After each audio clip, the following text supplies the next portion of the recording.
Olá pessoal, mais um vídeo no canal Vene Casagrande, um vídeo com muitas informações do Flamengo. Infelizmente, em relação ao Alexandro, a notícia não é boa, mas o que eu posso adiantar para vocês é dos males o menor, pelo menos isso, vocês vão entender o porquê. Tem também valor que o Flamengo projeta para 2025 em contratação e também em venda de jogadores, vamos trazer essas informações agora. E o Globo soltou uma matéria dizendo que teve uma reunião na Gávea para manter o preço do ingresso, algo que está sendo muito assunto aí nas redes sociais, torcedores no Maracanã ontem protestando bastante, xingando o presidente BAP, mas eu apurei que essa matéria não procede, vocês vão entender tudo no vídeo de agora, fica ligadinho aí, mas antes gostaria de pedir para você se inscrever no canal, soltar o dedo no like, ativar a notificação e também compartilhar esse vídeo com os amigos, com as amigas e ajudar o canal Vene Casagrande a crescer cada vez mais. Conto com a sua colaboração, qualquer ajudinha será super bem-vinda, inclusive tem Pix na descrição, se quiser dar aquela moral financeira, meu muito obrigado desde já. Vamos para as informações, galera. Tem uma informação aqui que eu nem comentei na minha introdução. O Procon de João Pessoa vai notificar a SAF Botafogo da Paraíba por preço de ingressos contra o Flamengo. Para quem não sabe, eu vou contar agora. O valor do ingresso que eles estão cobrando é um absurdo. Jogo para o dia 30 de abril, 8 horas da noite, lá no estádio Almeidão, João Pessoa. Arquibancada Oeste Sombra, R$300. Arquibancada Leste Sol, que é o setor visitante, Flamengo, R$400. Setor visitante, R$400. Isso inteira, obviamente. Mas, gente, isso é um absurdo. Que valor é esse, cara? E estão cobrando esse valor e já vou falando para vocês. A chance do Flamengo colocar time mistão, alternativo, é enorme. Porque a Copa do Brasil é a terceira prioridade da diretoria do Flamengo na temporada. Isso não é segredo para ninguém. Cobrar um valor desse é um absurdo. O Procon está certo, sim, em notificar o Botafogo da Paraíba, porque não faz o menor sentido cobrar esse valor, essa quantia toda num jogo lá no estádio Almeidão. Gente, não é Copa do Mundo não, é Copa do Brasil, tá? Vamos para outra informação. Matéria do GE. A receita prevista para o Flamengo para esse ano é de 1,3 bilhão, tá? E o valor é 9,2% maior do que 2024. No entanto, ainda fica abaixo do recorde de 1,37 bilhão alcançado em 2023.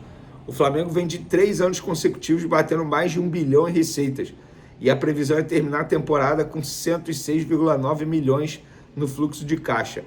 A nova diretoria também planejava aumentar o valor para investir em reforços em 2025, previsto pela gestão anterior, e assim o fez. O montante, que antes era de 20 milhões de euros, passou para 25 milhões de euros, 166 milhões de reais. Ou seja, o Flamengo tem uma boa quantia para fazer contratações. Hein? O Flamengo até o momento gastou 7 milhões de euros para contratar Juninho, tá? Com luvas, essas coisas. E Danilo também, né? Que os valores ainda não foram divulgados. Lembrando que o Flamengo tem um acerto bem encaminhado com o Jorginho do Arsenal para assinar o pré-contrato. Já para venda, galera, a estimativa do clube também é de aumento de 30 milhões de euros para 35 milhões de euros, que dá em torno aí de 233 milhões de reais. E sendo uma projeção para a segunda janela, já que a primeira já fechou. Em alta no Flamengo, o Wesley, que sozinho pode bater ou chegar perto da meta na projeção da diretoria. E ainda tem a provável venda de Alcaraz, né, para o Everton, que o meio argentino tem uma obrigação de compra de mais bônus se atingir metas no time inglês que podem chegar a 130 milhões no total. Então, essas são as quantias aí que o Flamengo planejou, projetou para 2025. Valor de venda de compra é um bom valor, 166 milhões de reais. Dá para fazer boas compras, é saber gastar, não adianta ter dinheiro, é saber gastar. Vamos falar agora do Alexandro, galera. O Alexandro fez exames médicos, ressonância magnética nessa quinta-feira, após deixar o jogo ainda no primeiro tempo contra o Juventude. Muita gente insinuando que ele teve uma espécie de dor de barriga, porque foi direto para o vestiário. Até na transmissão, acho que comentaram isso. Enfim, mas não foi isso, ele teve dores musculares na coxa, foi para o vestiário porque estava, entre aspas, revoltado.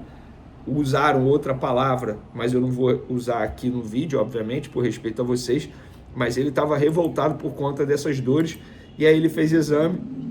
O exame não constatou lesão, constatou um edema, que é dores musculares, fadiga muscular, pelo menos no entendimento do departamento médico.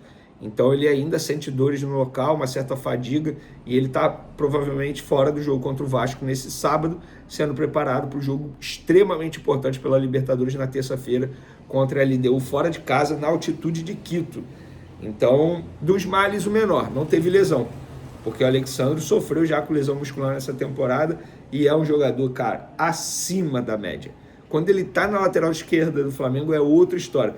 E por falar nisso, sem o Vinha e sem o Alexandre, para mim o lateral esquerdo titular é o Varela. O Ayrton Lucas caiu muito de produção, vem jogando mal há muito tempo, desde a temporada passada, e o Varela, quando ele foi colocado na lateral esquerda, jogou melhor que o Ayrton Lucas.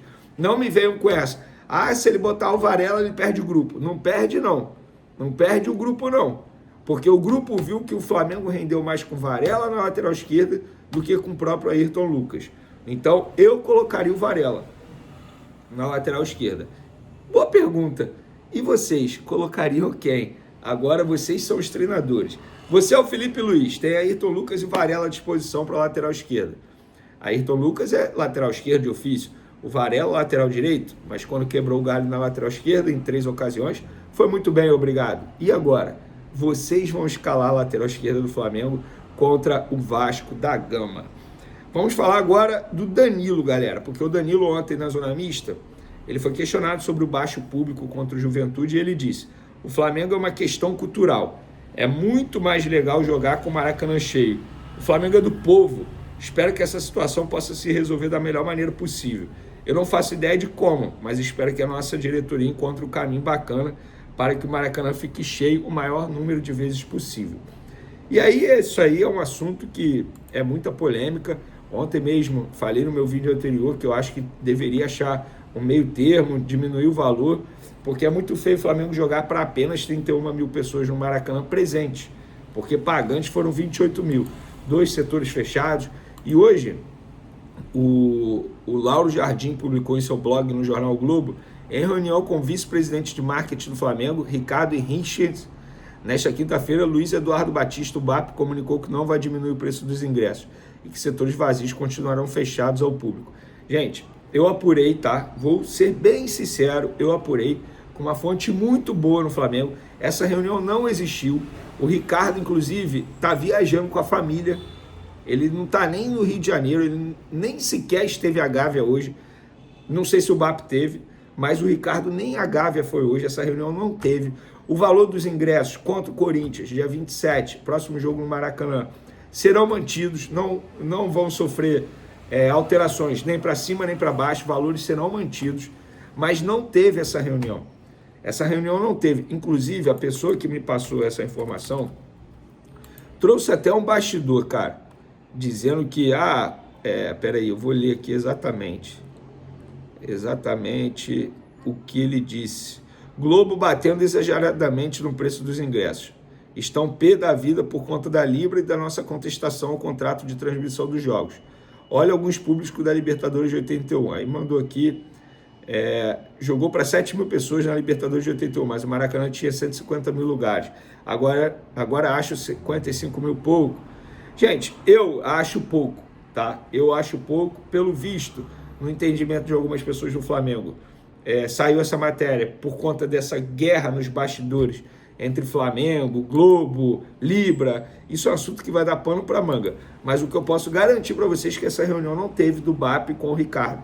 O que teve na Gávea hoje foi uma reunião de membros de torcidas organizadas com uma pessoa da diretoria do Flamengo, porque o Flamengo está dando auxílio e suporte para buscar esse retorno quanto antes das torcidas organizadas ao Maracanã, porque o Flamengo entende que eles retornando, com certeza, isso vai agregar bastante o desempenho da equipe, vai ajudar bastante, até mesmo no perfil dos torcedores. Hoje muita gente brinca que é a Fla Selfie, e eu concordo.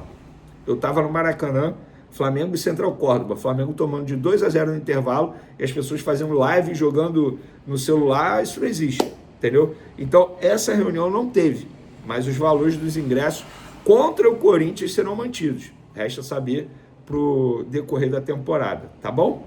Tamo junto, galera. Um abraço, até o próximo vídeo. Fui!